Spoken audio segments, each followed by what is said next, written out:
It was well past midnight, that heavy, silent hour when the world feels suspended. I'd spent hours restlessly shifting under the covers, my mind refusing to quiet down, until finally I surrendered and slipped out of bed. Barefoot, I padded toward the kitchen for a simple glass of cool water, hoping it might ease the dryness in my throat and the restlessness in my chest. As I passed through the hallway, I noticed the soft, flickering glow from the living room television still on, tiny bursts of blue light dancing across the walls. It reminded me instantly of why the house felt different tonight. My brother Casey had called earlier in the day, his voice thick with worry. "Jessica, please, take him in for a while. Paul needs some peace. He's been through hell." Paul, Casey's close friend, almost like family, had just had his world shattered. After years of pouring his heart into a marriage, building dreams, together, his wife had betrayed him in the most devastating way, walking away and leaving him broken and directionless. The news hit our family hard. We'd already carried so much grief over the years. I didn't know Paul intimately, but I could feel the depth of his pain from the way Casey described it. A man blindsided, adrift, desperate for even a few days of calm. And so, here he was, under my roof, trying to piece himself back together. I understood that kind of despair more than most. 7 years earlier, when I was 60, my husband Jacob was taken from me in an instant. A sudden heart attack that stole him while we were still planning the final touches on our dream home. One day we were laughing over paint samples and sketching garden layouts, full of hope for the year ahead. The next, everything stopped. The silence that followed was deafening. For 7 long years, I've lived with this profound emptiness, a loneliness that presses down heavier with each passing season. Some nights it feels almost physical, like a weight on my chest. Tonight was one of those nights, restless, endless, aching. Little did I know, the universe had other plans. I stepped into the living room quietly, glass in hand, and there he was, Paul, sitting alone on the couch, eyes fixed on the screen where a romantic movie played softly. The couple on screen moved through tender scenes of reconnection, their story unfolding in gentle light. My only thought in that moment was simple. I wanted him to feel even a sliver of comfort while he stayed here. I had no idea that fate was already weaving something far more complicated. Paul noticed me almost immediately. He turned his head, his expression soft but tired. "Did I wake you?" he asked, his voice carrying that same quiet mixture of uncertainty and yearning for peace that I'd heard in Casey's plea earlier. I shook my head, managing a small, gentle smile. "No, not at all. I just came for some water."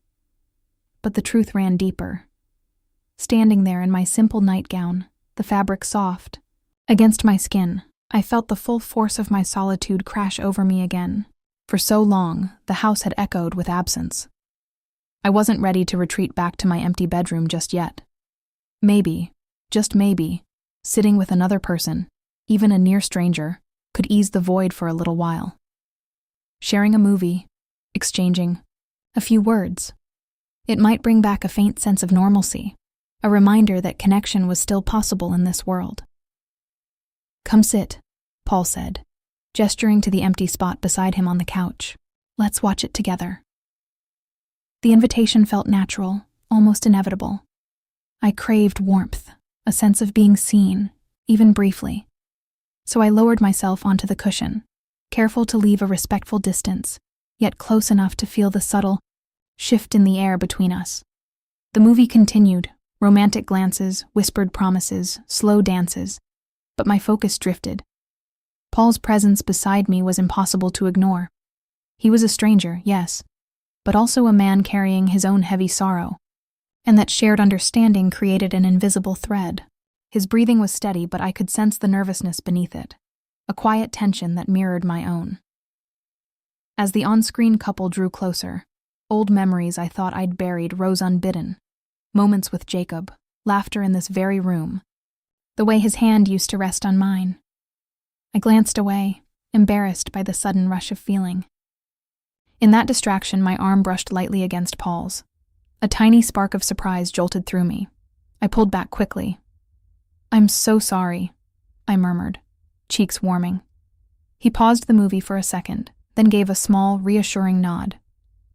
"It's okay, don't worry about it." His voice was kind, calm, but something had shifted. The space between us felt smaller now, charged with unspoken awareness. The film kept playing, yet neither of us was truly watching anymore. The emptiness we'd both carried seemed to hover right there on the couch, making true peace impossible.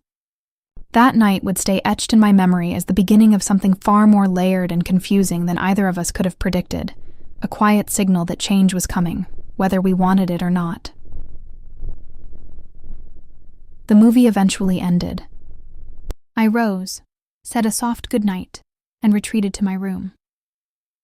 Lying in bed, I tried to let the stillness wrap around me, but sleep refused to come. My mind replayed every small moment. The brush of arms, the gentle tone of his voice, the way the light caught his face.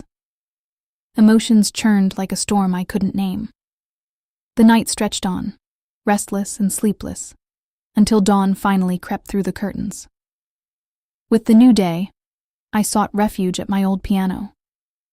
For nearly 7 years, it had been my faithful companion, the one place where I could pour out what words couldn't touch.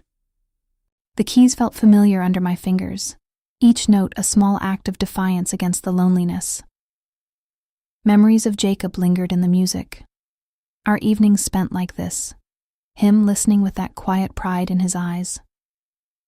I played slowly, hoping the melody would smooth the jagged edges left from the night before. Then a soft sound from outside broke my focus. Through the window, I caught a glimpse of Paul returning from an early walk, his coat dusted with morning chill. He stepped inside quietly, but paused when he heard the music. I didn't notice him at first, lost in the notes, until I glanced up and saw him standing there, simply watching. My fingers faltered for a heartbeat, tension rushing back stronger than ever. But Paul just smiled, a warm, genuine smile that made the room feel brighter. "Thank you," he said softly. That was honestly the best thing I've experienced in a long time, and by the way, I turned 40 today. His words landed like sunlight after a long night. Something inside me stirred. Excitement, warmth, a flicker of connection I hadn't felt in years. I looked away, trying to steady myself, but the compliment lingered, wrapping around my heart. The rest of the day carried a gentle anticipation. Knowing it was his birthday sparked something in me, a desire to make the day feel meaningful, even in small ways. "It's your birthday?" I asked later. "Then we should celebrate. How about some wine, a little cake, and good conversation?" "Tonight?" He looked surprised, then pleased, a playful light in his eyes. "If you're offering, I'd love that. But there's one condition. You have to play the piano for me again. No getting out of it." I laughed, nerves mixing with delight. "Deal. But only if we open a really good bottle and make a proper toast." That simple exchange stayed with me all afternoon, bubbling beneath the surface. I told myself it was just kindness, just making someone feel less alone on their special day. Nothing more. Evening arrived and we uncorked the wine, settled into the living room with soft music and slices of cake. Conversation flowed easily, stories of life, loss, small joys we'd both forgotten.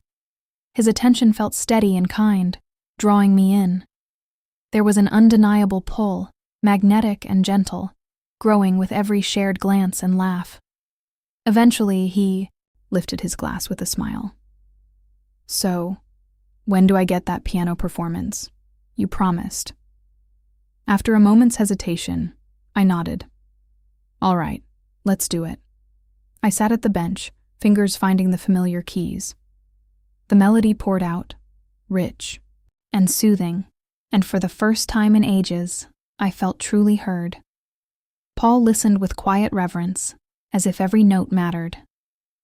What began as a simple birthday gesture became something deeper, a shared moment of beauty and understanding.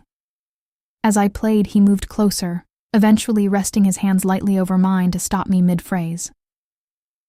"You're an incredible woman," he said softly, voice warm and slightly unsteady. "And you play so beautifully." His touch anchored me even as emotions swirled. We moved to the couch to relax, talking late into the night. Music, memories, dreams half forgotten. The hours slipped away in quiet comfort, wrapped in the glow of connection neither of us had expected. Morning came gently. The scent of fresh coffee pulled me from bed. In the kitchen stood Paul, calm and thoughtful, preparing breakfast. We sat together, sipping slowly, eyes meeting in silent acknowledgement of everything that had passed between us. A whirlwind of feelings stirred. Excitement, confusion, tenderness. Later, as we talked openly, honesty settled over us. "Jessica," he began, voice heavy but kind. "What happened? The closeness we shared. It wasn't right. Not in the way things unfolded. We both know that." I nodded, chest tight. It all moved so fast. We let emotions carry us somewhere we shouldn't have gone. It was a mistake. Silence followed, heavy but necessary. Then he spoke again. "Let's agree to let it stay in the past, for both our sakes. We need distance, space, to heal properly." His words rang true.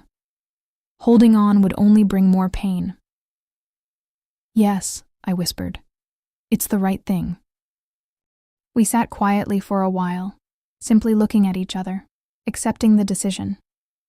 What had felt intense and overwhelming now revealed itself as a momentary lapse, a human need for comfort that crossed a line.